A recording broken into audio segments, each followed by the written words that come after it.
안녕하십니까. 주역 64개 노트 정리. 이번 시간은 지택임 세 번째 시간입니다. 전체적으로는 137번째 노트 정리입니다. 이번 시간에는 63의 감인과 64의 지임에 대해서 알아보고, 시간이 나면은 주역의 그 점에 대한 이야기를 조금 더 정밀하게 정리한 부분을 같이 한번 더 보겠습니다. 인간의 자유의지와 점의 예측의 문제를 같이 한번 더 마지막으로 보겠습니다. 자, 먼저 효를 한 점 읽어보겠습니다. 63. 가민, 무유리, 무구. 자, 63. 가민, 무유리, 기우지, 무구. 달콤하게 임함이라. 이룰 바가 없다하니 이미 근심함이라 허물이 없으리라. 상활, 가민, 위부당냐, 기우지, 구부장냐.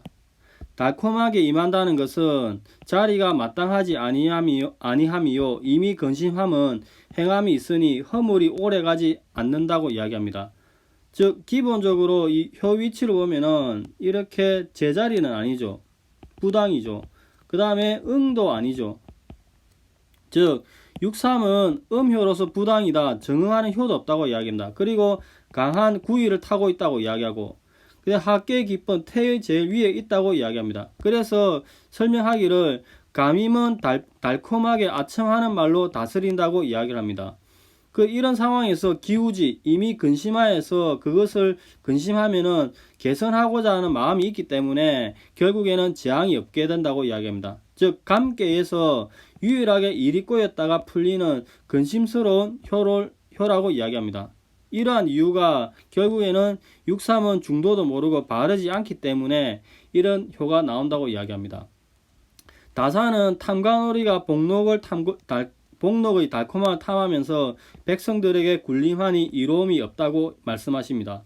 그럼 우리가 실제로 효를 받았을 때 이 달콤함의 의미와 이렇게 나중에 걱정하면은 결국 허물이 없다고 이야기하는데, 여기에 상관성에 대해서 논리적으로 어떻게 연관지어서 해석할지 그것이 문제가 된다고 이야기합니다.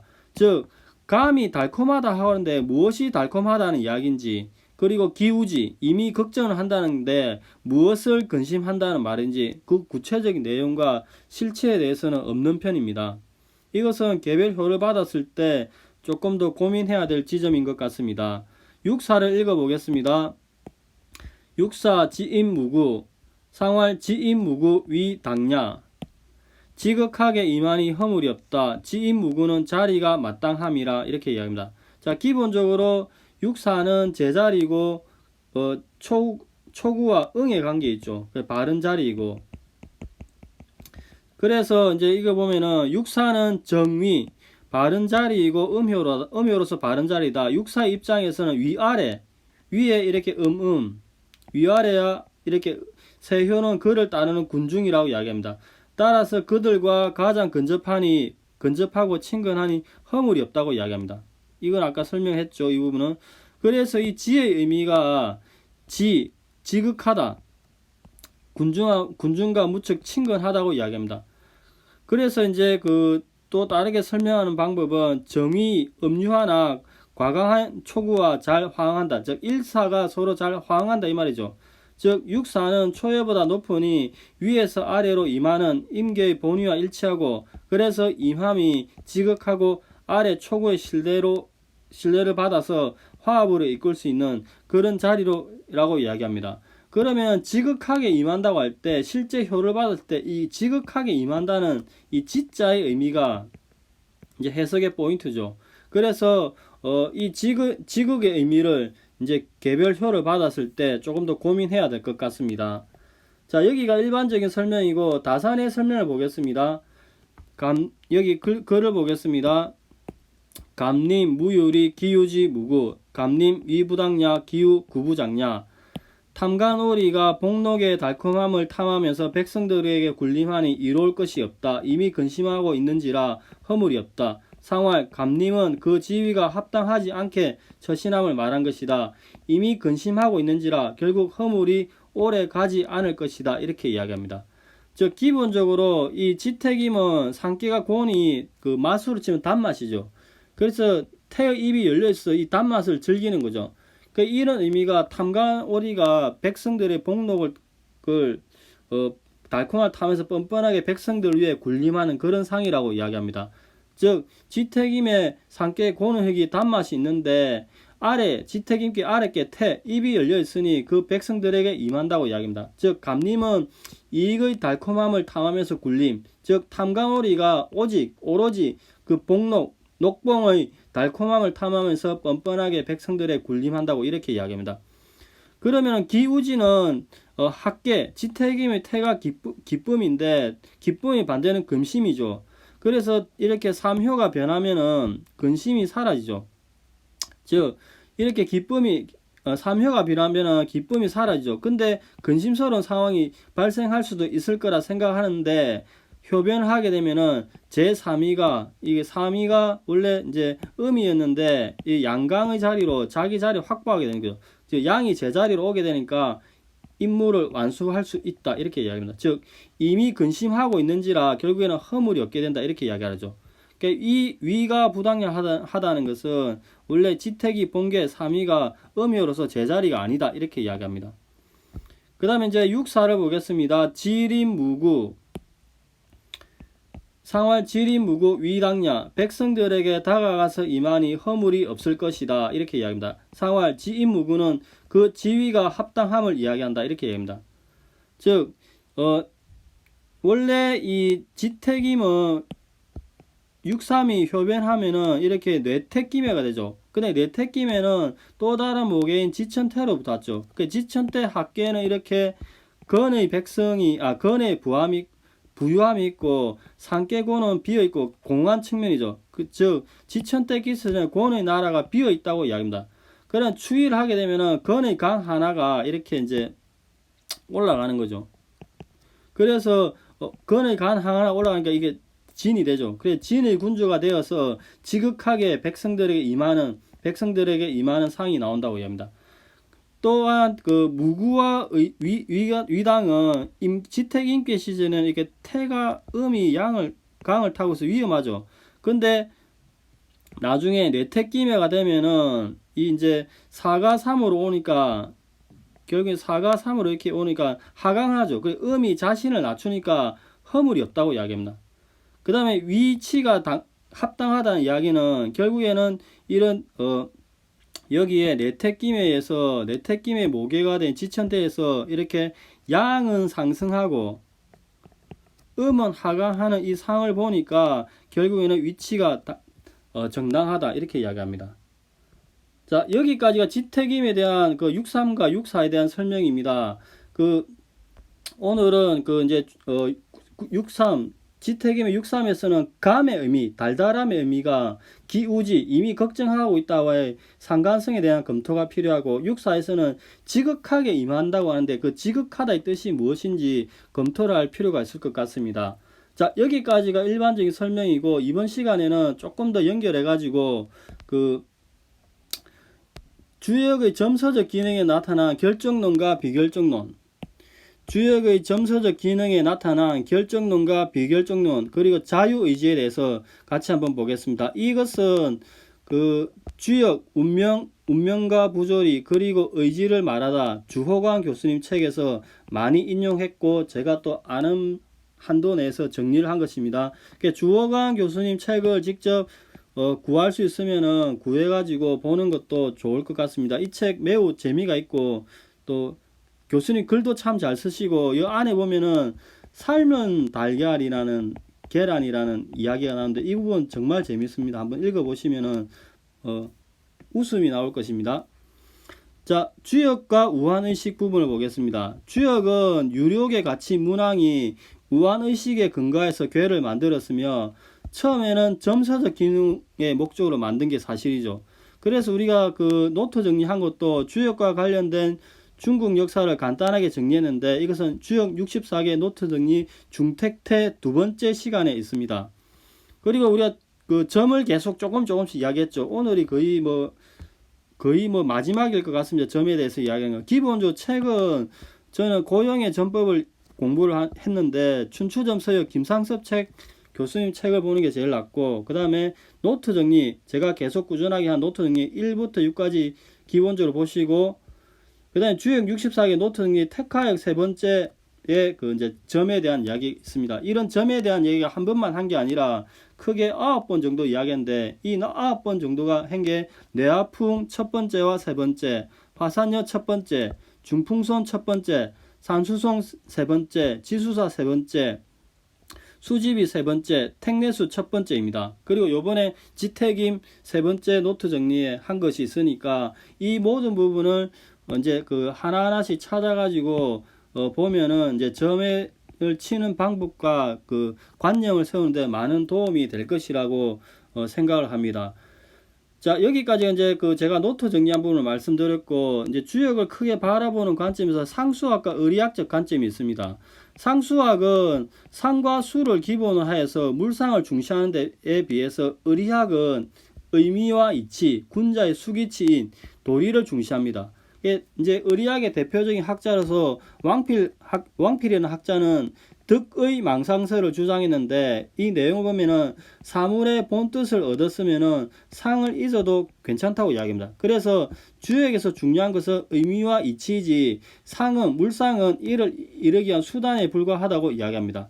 이에 반해서 상수학은 물상을 점점 구체화 세분화시키면서 설명하는데, 우리가 예를 들어서 소송계에 건태, 리진, 손감, 간곤, 예, 우리가 계속 다산의 그 다양한 혹계, 겸계, 상호잡기를 통해서 물상을 계속 확대를 했죠. 최초에 8개의 소송계에서 64개가 나왔고, 또 소송계, 겸계, 혹계, 잡계라면은 이게 물상이 계속 확대되는 측면이 있죠. 이렇게 하는 두 가지 큰 주역을 바라보는 큰 물줄기에 대립이 있으니까 이걸 기본적으로 바라보시면서 공부를 해야 될 것 같습니다. 그러면 우리가 미래에 대해서 결정론적인 시각과 비결정론적인 시각이 있는데, 이거는 뭐 서양의 뭐 별을 바라보면서 하는 점, 뭐 타로점, 동양의 뭐 사주, 주역, 손금 모든 게 미래가 결정되어 있느냐 비결정되어 있느냐는 영원한 학설 대립이 있는 거죠. 그래서 여기에 대한 이야기는 해도 끝이 없는 그런 거죠. 그러면 논리적으로 봤을 때 길흉에는 세 가지가 크게 있습니다. 이미 주어져서 피할 수 없는 경우, 태풍이 오는 경우에 내가 나무라고 했을 때 나무는 태풍을 피할 수가 없죠. 그 자리에서. 그 길흉은 이미 주어졌고 태풍이 오는 피해는 이미 주어졌고 나머지 대체의 문제가 있는 경우가 하나가 있고, 두 번째는 나의 선택에 의해서 달라지는 경우 길흉이 있을 수 있죠. 내가 공부를 열심히 하거나 시험 좋은 직장을 얻기 위해서 이제 스펙을 쌓는, 그렇게 하면 내 인생이 좀 더 풍부해져 길하게 되는 그런 경우가 있을 수 있죠. 세 번째 길흉은 내가 절대자와 비슷하게 스스로 남에게 권능을 행사해서 주는 길흉이 있죠. 예를 들어서 아버지가 아들에게 공부를 잘하면 상을 주고, 공부를 못하거나 뭐 심부름을 했는데 못하면 아버지가 약간 머쓱하는 경우, 나무라는 경우에는 아이에게 어떻게 보면 길과 흉을 주는 그런 경우가 있죠. 그래서 이걸 뭐 신으로 치면 절대자가 나인데 길을 주거나 흉을 주는 그런 길흉이 있죠. 그러면 이런 길흉이 크게 하나, 두 개, 세 개 했을 때 주역의 점을 통해서 이런 길흉을 미리 알 수 있는가, 이게 문제가 될 수 있죠. 그래서 이런 미래에 대한 결정론적인 시각과 비결정론적인 시각이 나와 있는 것입니다. 그러면 점을 통해서 미래를 예측을 할 수 있다는 이야기는 미래는 결정되어 있다고 논리적으로 생각을 해줘. 그래서 미래를 맞추는 거죠. 근데 이렇게 미래가 결정이 되면은 개인이 흉을 피하고 길은 치하려고 이제 대부분 주역점을 치는데, 주역점을 치는 게 대부분인데, 만약에 다가올 미래가 흉이면은 어차피 피할 수 없는 게 아닌가. 즉 미래는 고정된 것이 아닌가. 길흉은 이미 확정이 되어서 개인의 노력, 내가 아무리 자유의지로 해도 의미가 없고 결국 대체의 문제만 남은 것이 아닌가라는 근본적인 의문이 됩니다. 근데 그게 아니다. 세상사 미래는 열린 결론이다. 열린 결말이다. 그래서 확정의 문제가 아니니까 예측도 또한 틀릴 가능성이 있으니까 그래서 예측이라고 이야기를 하지 않느냐, 이렇게 이야기할 수 있습니다. 이게 이제 그 결정론과 비결정론에 관한 이야기고, 여기에서 중간 관점에서 상대적 결정론의 관점이 있습니다. 즉 크게는 틀이 정해져 있지만 개인의 작은 의지가 조금씩 모여가 이를 바꿀 수 있는 큰 방향을 바꿀 수 있다고 이야기합니다. 그래서 행과 불행의 문제를 자신의 의지로 바꿀 수 있다고 봐서 인간의 노력이나 다른 가변적 요소, 우연적 요소가 개입하여서 이런 미래가 열린 결말 조금씩 변할 수 있다고 상대적 결정론은 이렇게 봅니다. 그러면은 미래는 고정되어 있어 미래를 예측하게 된다고 이야기했는데, 그렇게 되면은 미래 예측을 틀리는 게 아닌가? 그럼 점수가 오히려 미래를 예측하는, 고정된 미래를 예측하는 건데 오히려 점서의 기능이 딜레마에 빠지는, 모순에 빠지는 그런 경우도 있죠. 이 상황에서 또한 인간의 자유의지의 발현이 어떠한 영향을 끼치는가 이제 고민이 되는 지점이죠. 그래서 조금 유명한 사례 중에 하나가 김구 선생님이 자기가 관상을 보았는데 관상을 본 바에 의하면은 너는 그 산적의 관상이 나왔다고 얘기합니다.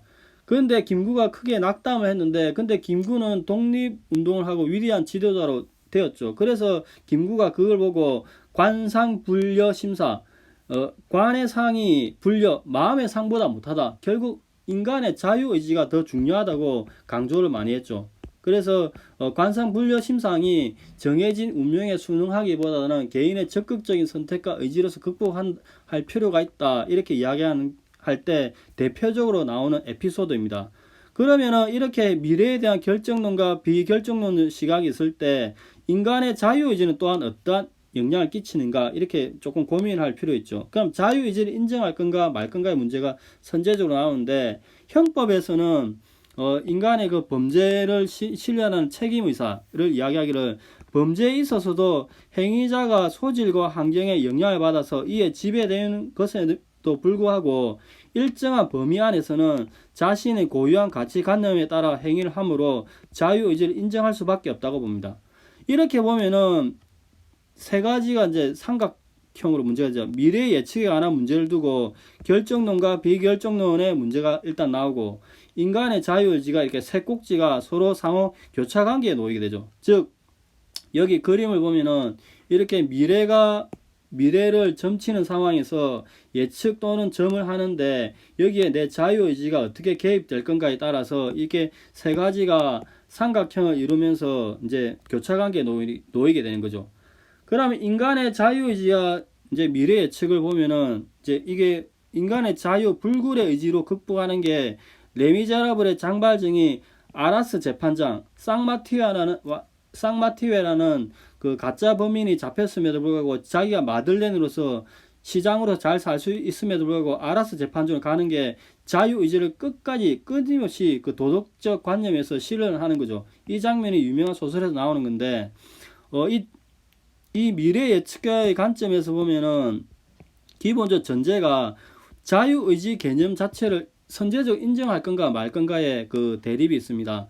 그래서 자유의지는 인간이 만든 그냥 관념의 허상에 불과하다고 부정하는 견해가 있습니다. 대표적인 학자는 유발 하랄이죠.